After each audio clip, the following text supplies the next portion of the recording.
Hello बच्चों। Electric charge and field के second lecture में आपको जितना इसके प्रीवियस वीडियो में मैंने बताया था, अब नेक्स्ट वीडियो में उसके फर्दर पार्ट को बताता हूँ। आप इसको ध्यान से देखिए और इससे रिलेटेड कुछ न्यूमेरिकल भी बताऊँगा मैं। जैसे कि लास्ट वीडियो में मैंने आपको क्या बताया था, लास्ट वीडियो में मैंने आपको बताया था क्वांटाइजेशन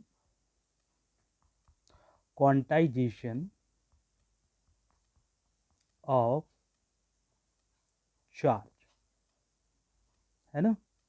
ये आपको मैंने बताया था कि क्वांटाइजेशन ऑफ चार्ज जो होता है उसके लिए क्या होगा कि जैसे सपोज कि अगर आपके पास क्या है कि एक बॉडी है, मैटर बॉडी है, ठीक है, मैटर है, बॉडी ऑब्जेक्ट है, समथिंग कुछ भी। तो इस बॉडी में आपको पता है, मैंने बताया था कि इसमें दो तरह से चार्ज हो सकते हैं, एक पॉजिटिव चार्ज और एक नेगेटिव चार्ज, ठीक है ना। अगर ये बॉडी पॉजिटिव चार्ज भी हो सकती है, ये बॉडी नेगेटिव चार्ज भी हो सकती है, और मे बी ये बॉडी क्या हो सकती है, ये न्यूट्रल बॉडी भी हो सकती है। अगर न्यूट्रल बॉडी होगी तो दोनों ही पॉजिटिव और नेगेटिव चार्ज इक्वली होंगे इसके अंदर। अगर ये पॉजिटिव चार्ज है तो इसमें एक्सेस ऑफ पॉजिटिव चार्ज होगा, और अगर ये बॉडी नेगेटिवली चार्ज है तो इसका मतलब है कि इसमें एक्सेस ऑफ इलेक्ट्रॉन्स होंगे, ठीक है ना। तो इसके रिगार्डिंग मैंने बताया था, और उसमें जो लास्ट लेक्चर में मैंने बताया था कि जो क्वांटाइजेशन ऑफ चार्ज का जो फॉर्मूला होता है क्वांटाइजेशन, वो फॉर्मूला होता है आपके पास क्या, Q इक्वल्स एन ई, ठीक है ना। अब यहाँ पर जो आपका n है वो आपका कैसा होता है, ये कोई भी आपका इंटीजर हो सकता है, इंटीजर, ठीक है ना। तो n क्या हो सकता है, इंटीजर्स हो सकता है। तो दैट्स वाई इसको मैं क्या लिख सकता हूँ, q plus minus n e भी यहाँ पर लिख सकता हूँ इसको। ओके, तो इसको q equals plus minus n e भी लिख सकता हूँ, क्योंकि यहाँ पर जो n होगा वो आपका एक इंटीजर होगा, और ये आपका क्या होगा, कंप्लीटली मल्टीपल ऑफ ई होगा, ठीक है ना, मल्टीपल ऑफ इलेक्ट्रॉन होगा। जैसे कि कई बार क्वेश्चन में पूछता है कि जो क्वांटाइजेशन ऑफ चार्ज है वो क्या रिप्रेजेंट करता है, तो वो क्या होता है कि मल्टीपल ऑफ इलेक्ट्रॉन होता है। यहाँ पर n की वैल्यू कुछ भी हो सकती है एक्सेप्ट फ्रैक्शन, ठीक है ना। यहाँ पर n की वैल्यू कुछ भी हो सकती है एक्सेप्ट फ्रैक्शन, यानी कि कहने का मतलब ये है कि जस्ट सपोज कि अगर मैं ये कंसीडर करूँ कि जो n है वो आपका कुछ भी हो सकता है, आपका 1 2 3 कुछ भी हो सकता है, ठीक है, anything accept fraction. Just suppose 1/2, 5/3, something, ये नहीं होगा, ठीक है ना। इनमें से जैसे फ्रैक्शन वाइज होगा या फिर डेसिमल पॉइंट मतलब डेसिमल वाइज होगा, तो ये वाली वैल्यूज इसमें एक्सेप्टेड नहीं है। तो n जो होना चाहिए वो कंप्लीट होल नंबर होना चाहिए, ठीक है ना। तो ये कोई इंटीजर हो सकता है।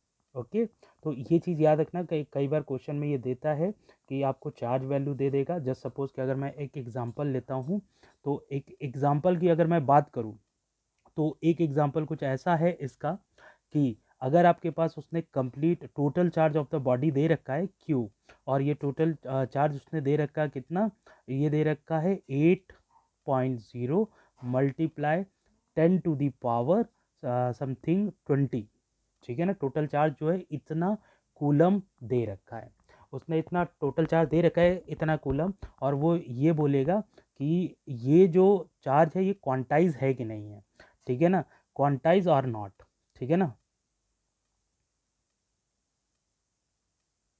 और नॉट।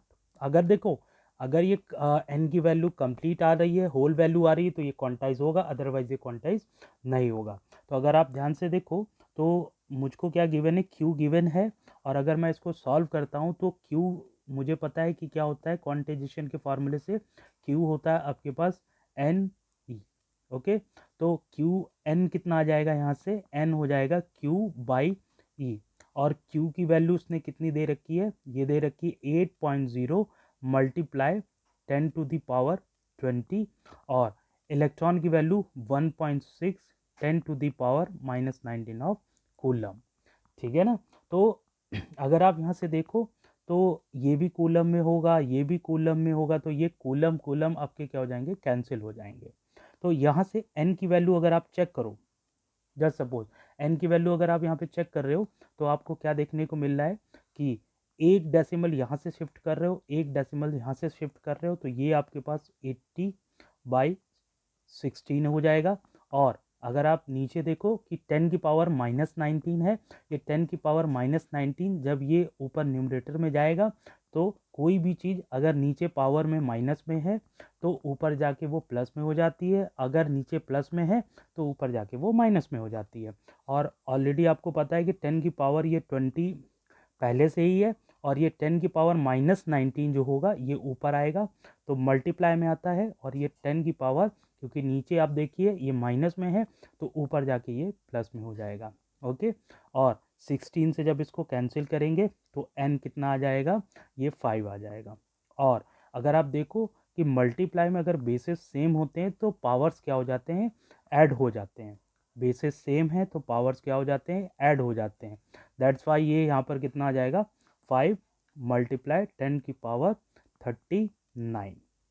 ओके, तो इतने इलेक्ट्रॉन जो होंगे वो आपके ट्रांसफ़र हो रहे होंगे किसी एक बॉडी से दूसरी बॉडी में। बट मुझे यहाँ पे ये नहीं चेक करना है कि कितने इलेक्ट्रॉन ट्रांसफ़र हो रहे, मुझे ये चेक करना है कि ये जो गिवन क्वांटिटी है चार्ज की, ये क्वांटाइज है कि नहीं है। तो अगर आप ध्यान से देखो 10 की पावर कुछ भी हो उससे उससे कोई मतलब नहीं, बट अगर आपके पास ये जो होल वैल्यू है, ये होल वैल्यू अगर आपके पास क्या है, एक होल नंबर है यानी कि इंटीजर है, तो इसका मतलब ये ये जो चार्ज होगा ये क्वांटाइज होगा। और अगर ये होल नंबर नहीं है, ये फ्रैक्शन में बच रहा है या डेसिमल में आ रहा है, तो ये क्वांटाइज नहीं होगा। ठीक है ना। तो आई होप ये चीज़ आपको समझ में आई होगी। तो क्वांटाइजेशन को बेसिकली ऐसे चेक करना है आपको, और पेपर में इससे रिलेटेड एक क्वेश्चन भी आ जाता है। अब देखिए मैंने प्रीवियस वीडियो में बताया था, एक इम्पॉर्टेंट पॉइंट बताया था कि प्रीवियस वीडियो में कि जो चार्ज होते हैं,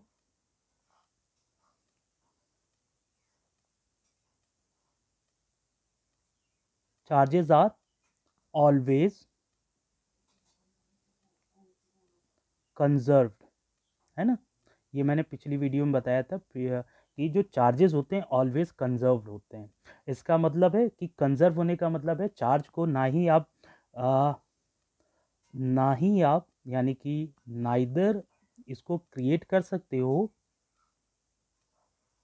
नॉर डिस्ट्रॉय कर सकते हो, है ना। तो ना ही आप इसको क्रिएट कर सकते हो चार्ज को, ना ही बना सकते हो, और ना ही इसको डिस्ट्रॉय कर सकते हो, यानी कि इसके एग्जिस्टेंस को आप ख़त्म नहीं कर सकते हो, फिनिश नहीं कर सकते हो।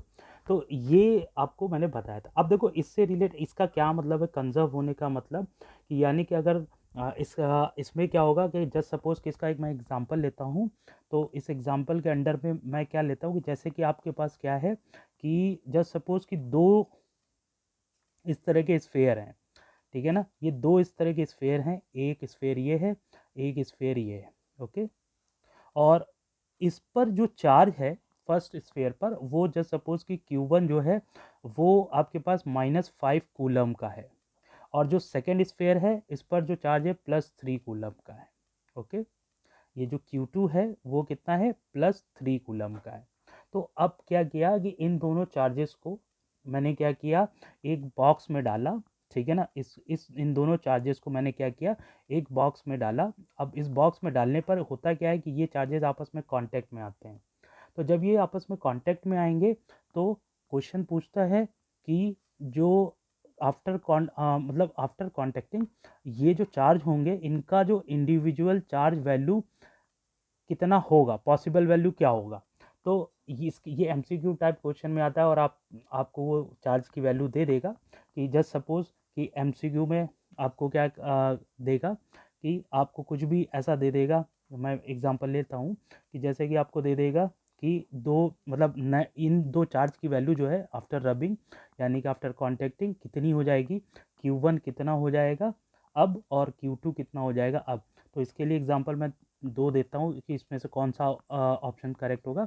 जैसे सपोज कि पहले का चार्ज हो जाएगा इसका Q1 जो होगा वो आपको मान लीजिए कि +8 कूलम दिया हुआ है, और Q2 आपको जो दिया हुआ है वो कितना दिया हुआ है, वो आपको दिया हुआ है -3 कूलम, ठीक है ना। जैसे सपोज ये दिया हुआ है, और जो दूसरा ऑप्शन है उसमें आपको ये दिया हुआ है कि जो Q1 चार्ज है वो आपका कितना है, Q1 चार्ज आपका जस्ट सपोज कि ये माइनस का 6 कूलम है, और Q2 चार्ज जो होगा वो कितना होगा, ये होगा प्लस का 4 कूलम, ठीक है ना। तो इतना, अब इन दोनों में से कौन सा आंसर करेक्ट होगा after contacting these two charges, तो इसका करेक्ट आंसर ये होगा, क्योंकि चार्जेस जो होते हैं ऑलवेज कंजर्व होते हैं, चार्जेस ऑलवेज कंजर्व होते हैं, तो इसका मतलब है कि जो टोटल चार्ज वैल्यू है before the contacting, before contacting and after contacting क्या होगी, इक्वल होनी चाहिए। तो इसका मतलब देखो बिफोर कॉन्टैक्टिंग कितना था इसका टोटल चार्ज, तो जो अगर आप देखोगे Q टोटल जो था तो ये इसका Q1 का था -5 और प्लस Q2 का था +3, तो जब टोटल करोगे तो ये -2 कूलम का चार्ज आपके पास आ जाएगा। सिमिलरली आफ्टर कॉन्टैक्टिंग भी आपके पास टोटल चार्ज -2 होना चाहिए। तो जस्ट सपोज कि आपको जो एग्जांपल दिया गया है उसमें अगर आप ध्यान से देखो तो इसमें जो Q टोटल आपको मिलेगा वो कितना मिलेगा, देखो 8 है और 3 है, 8 और 3, तो यानी कि ये तो आपके पास प्लस का कितना आ जाएगा 5 कूलम, और सिमिलरली इसको सॉल्व करोगे तो ये Q टोटल कितना आएगा, Q टोटल जो आएगा वो आपके पास आएगा, देखो इसके पास -6 कूलम था और इसके पास 4 है, तो ओवरऑल इसमें देखिए कितना आ रहा है -2 कूलम। तो इसका मतलब है कि ये वाला आंसर आपका करेक्ट होगा, क्योंकि इसका टोटल चार्ज -2 है, जैसा कि बिफोर कॉन्टैक्टिंग था, ठीक है ना, यानी कि -2। तो इसका मतलब Q1 की जो वैल्यू होगी वो होगी -6 कूलम और Q2 की जो वैल्यू होगी +4 कूलम। ओके, तो इस तरह से आप ये समझ सकते हो कि क्वांटाइज होने का मतलब क्या है, कि एक फॉर्म से दूसरे फॉर्म में आपका क्या हो जाएगा, कन्वर्ट हो जाएगा, बट वो उसको हम क्रिएट और डिस्ट्रॉय नहीं कर सकते चार्जेस को, ठीक है ना। तो क्वांटाइजेशन का मतलब बेसिकली ये होता है।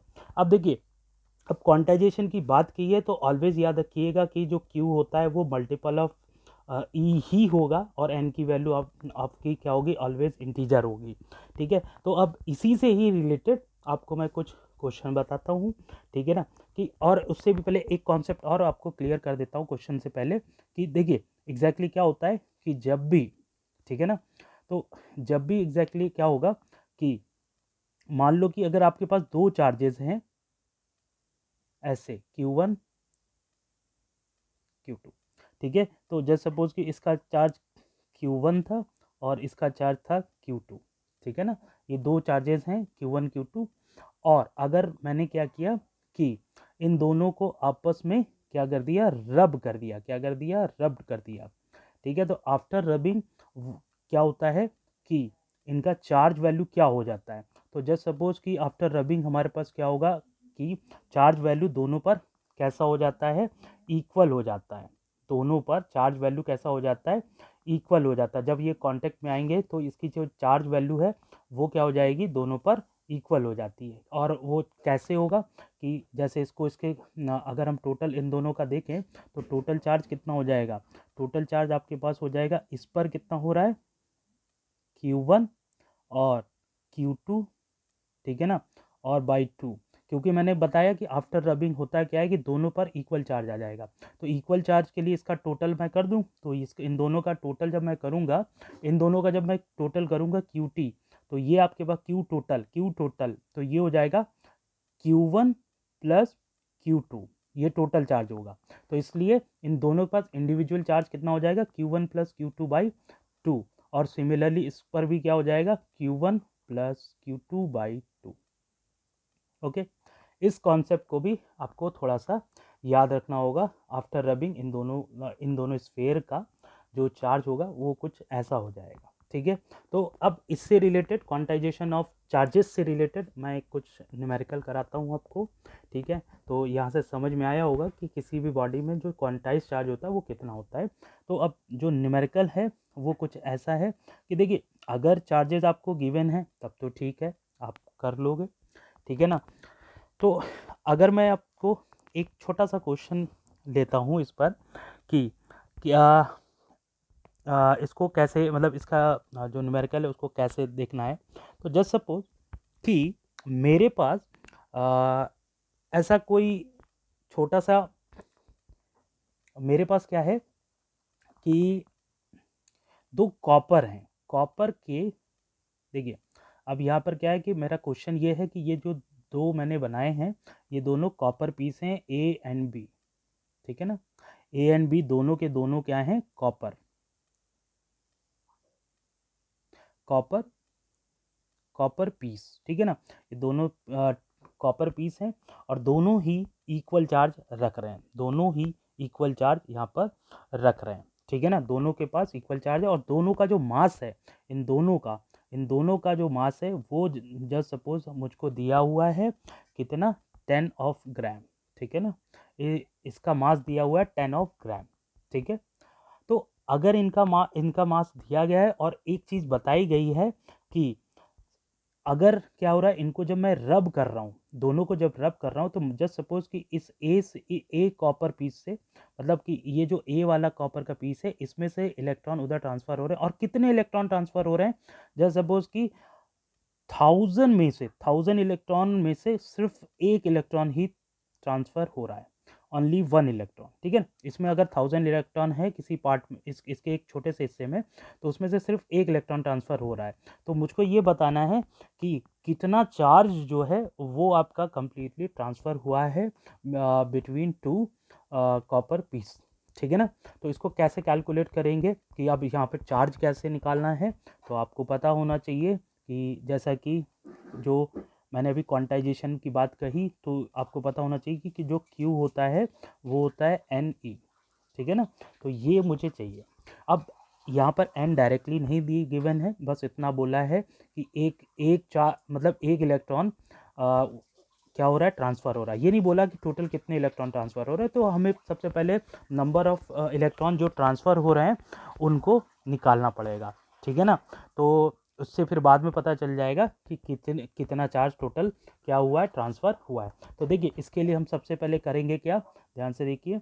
तो इसको करने के लिए सबसे पहले हमको ये करना होगा कि आपको जो भी मेटल दिया होगा, यहाँ पे तो कॉपर दिया है, आपको पेपर में कुछ और दे सकता है, और यहाँ पर इसका कॉपर का आपको एटॉमिक मास पता होना चाहिए, है ना। तो जो एटॉमिक मास होता है उसको हम ए से दिखाते हैं, और कॉपर का एटॉमिक मास आप लोग को पता होना चाहिए कि 63.5 होता है, ठीक है ना, ग्राम, ठीक है। कॉपर का एटॉमिक मास जो होगा वो कितना होगा, 63.5 ग्राम होगा। तो मुझे पता है कि अब यहाँ पे देखिए कि सिंस अगर आप देखो कि 63.5 ग्राम, ठीक है ना, कॉपर जो है वो इक्वल होगा किसके, 1 मोल के, ठीक है ना, 1 मोल ऑफ कॉपर, ठीक है ना। और मुझको पता है कि 1 मोल ऑफ कॉपर क्या होता है, 1 मोल ऑफ कॉपर होता है 6.0223 होता है, बट मैं यहाँ पे 6.02 ले लेता हूँ, इंटू 10⁻23, ये इसके बराबर होता है। और जो ये वैल्यू है ये क्या है, ये इसको मैं बोलता हूँ, इस वैल्यू को बोलता हूँ Na मतलब जो केमिस्ट्री में मोल कॉन्सेप्ट आप पढ़ते हो, इसको Na को बोला जाता है एवोगैद्रो नंबर, ठीक है ना। अब ये एवोगैद्रो नंबर क्या शो करता है कि इतने ग्राम कॉपर में कितने कॉपर के एटम्स हैं, ठीक है ना, नंबर ऑफ एटम्स कितने हैं। तो इसलिए देखिए एक मतलब 63.5 ग्राम कॉपर में इतने एटम्स होंगे, ठीक है ना। अब अगर इतने एटम्स होंगे तो आप यहाँ से ध्यान से देखो, ये इक्वल टू ये है। तो अगर आप देखोगे तो अगर इतने ग्राम में इतना है तो 1 ग्राम कॉपर में कितना होगा, 1 ग्राम कॉपर में आपके पास जो हो जाएगा 6.02 10⁻23 बाई कितना, 63.5 होगा 1 ग्राम में। और ऐसे ही कॉपर का उसने कितना मास दे रखा है, दोनों कॉपर का जो मास दे रखा है वो दे रखा है 10 ग्राम।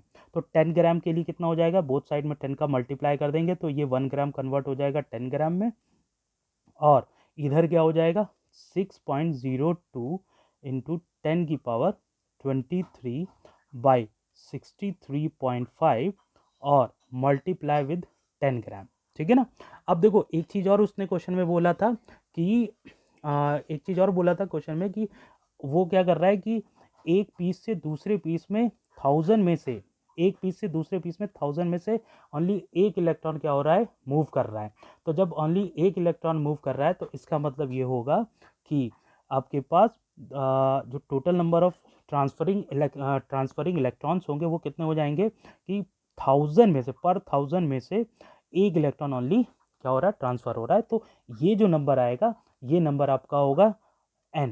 क्या हो जाएगा, ये जो नंबर होगा इसको मैं क्या बोलूँगा, n। ठीक है ना। तो यानी कि ट्रांसफरिंग इलेक्ट्रॉन, तो इसको मैं बोल सकता हूँ ट्रांसफरिंग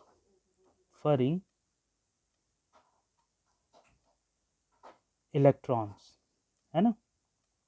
तो n जो होगा ट्रांसफरिंग इलेक्ट्रॉन्स होगा। अब जब इसको टोटल कैलकुलेट करेंगे तो आपके पास इसकी जो वैल्यू आएगी वो कितनी आएगी, आप सॉल्व करके देखोगे तो ये आएगा 9.45, ओके, और 10 टू दी पावर 19।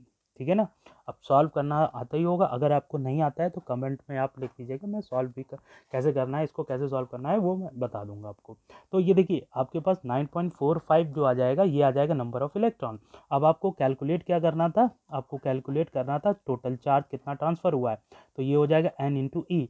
अब आप देखो कि 9.45 इंटू 10 की पावर जो 19 है, ये आपके पास आया है number of electron which are transferred. ठीक है ना, जो ट्रांसफ़र हुए हैं। और इसके अलावा मल्टीप्लाई में आपको पता है n तो आपने लिख दिया, ई जो होता है वो मैंने बताया था प्रीवियस वीडियो में 1.6 इंटू 10 की पावर -19, और ऊपर भी मैंने अभी बताया था। तो 1.6 इंटू 10 की पावर -19 होगा। तो जब इन दोनों को सॉल्व करेंगे तो आप यहाँ से देख रहे हो 10 की पावर -19 और 10 की पावर +19, ये दोनों ही आपस में क्या हो जाएंगे, 0। 19 में से, क्योंकि मैंने बताया था मल्टीप्लाई में अगर बेसिस सेम है तो पावर्स ऐड हो जाती हैं, तो अगर पावर ऐड हो जाएगी तो आ जाएगा 10 की पावर 0, और किसी की भी पावर 0 जो होता है उसकी वैल्यू होती है 1। तो इसका मतलब 10 की जो पावर्स हैं ये तो हट जाएंगी। अब आपको क्या करना है, 9.45 और 1.6 को मल्टीप्लाई करना है। तो जब इन दोनों को मल्टीप्लाई करोगे तो आपको क्या मिलेगा, यहाँ पर आपको मिलेगा 15.12 कूलम। ठीक है। तो ये वो नेट चार्ज है जो कि ट्रांसफ़र होगा किसमें, इस कॉपर पीस से दूसरे कॉपर पीस में। तो इस तरह के क्वेश्चन भी क्वांटाइजेशन से रिलेटेड आपके पास आ सकते हैं। आई होप ये समझ में आया होगा। ठीक है, तो इसको आप करते रहिए, प्रैक्टिस प्रैक्टिस बहुत ज़रूरी है। अगर कोई भी पॉइंट आपको नहीं समझ में आता है तो आप कमेंट में उसको कमेंट कर सकते हो। ठीक है ना, तो मैं आपको उसको समझा दूंगा। चलिए, थैंक यू।